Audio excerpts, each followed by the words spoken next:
গরম তো পড়েছে আমাদের কলকাতাতে প্রচুর, তার মধ্যে পটাশের নাক থেকে খুব ব্লাড পড়ছিল। হঠাৎ করে দেখছি নাক থেকে খুব, স্নান করাতে গেছি ধরধর করে রক্ত বেরোচ্ছিল।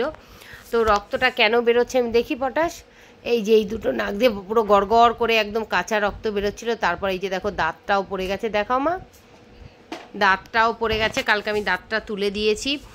আমার মনে হচ্ছে যেটা, মানে আমার মতে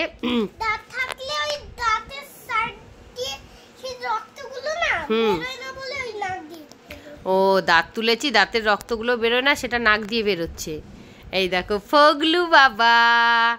তো আমি ভাবছি যে সারাক্ষণ ও এসিতে থাকছে, ও ও ও বুকু বুকু আমার এসিতে থাকছে। এসিতে কি হয়, অনেক সময় শরীর খুব ড্রাই হয়ে যায়, সেই জন্য হয়তো নাক দিয়ে রক্ত পড়ছে। তো সেই জন্য এসি চালানোর সময়, আমার যেমন 24 ঘন্টা চলে, তো এসি চালানোর সময় ঘরে অবশ্যই একটা বালতিতে জল রাখা উচিত, তাহলে স্কিনও ড্রাই হয় না, আর এরকম মানে শরীরও কড়া হয়ে যায় না বাচ্চাদের।